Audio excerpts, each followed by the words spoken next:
Bonjour à tous, aujourd'hui on se retrouve pour une nouvelle vidéo sur la thématique de l'impression 3D. Aujourd'hui on va voir ensemble 6 astuces pour améliorer vos projets d'impression 3D via les imprimantes FDM.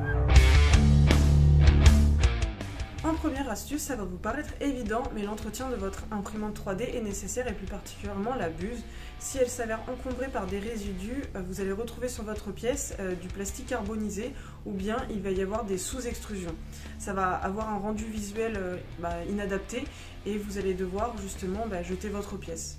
Le deuxième point auquel vous devez vraiment faire attention, c'est l'orientation de vos modèles d'impression 3D. Ils vont impacter directement l'orientation des lignes d'impression. Cette orientation va tout simplement avoir des répercussions sur la quantité de post-traitement que vous allez devoir appliquer à votre pièce.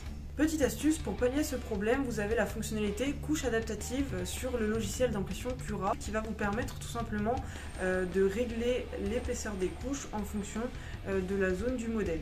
Le troisième point auquel vous allez devoir porter votre attention, c'est évidemment l'épaisseur des couches, on en parlait juste avant. C'est quelque chose qui va paraître logique mais qui est souvent négligé.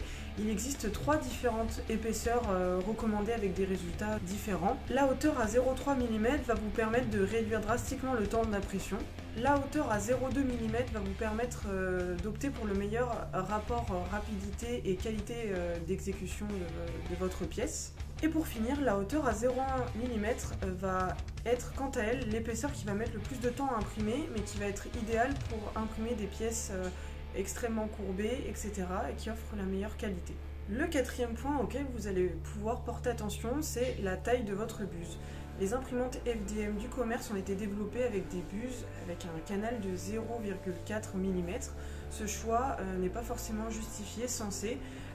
Nous, ce qu'on peut vous recommander, c'est d'opter pour des buses de 0,5 ou 0,6 mm qui offrent des performances équivalentes, mais tout en réduisant le temps d'impression de vos pièces. Le cinquième point auquel vous allez pouvoir aussi faire attention, c'est les plastiques que vous allez utiliser pour vos impressions 3D. Aujourd'hui, il existe des plastiques qui sont réalisés avec des additifs.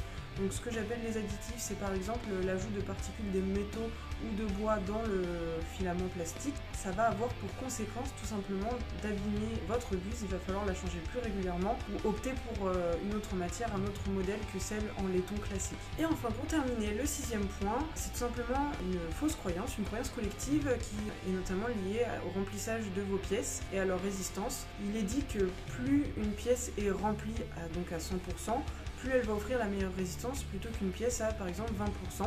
Donc c'est totalement faux. Ce qui va jouer sur cette particularité, cette résistance, et principalement le motif du remplissage qui va être choisi et également l'orientation de votre pièce par rapport à l'effort qui lui est imposé. Cette vidéo touche maintenant à sa fin, j'espère que les conseils vous auront été utiles. N'hésitez pas à nous poser des questions en commentaire ou tout simplement partager vous aussi vos conseils et on se retrouve la semaine prochaine sur une nouvelle thématique autour de la CNC et à savoir comment graver une gourde en inox.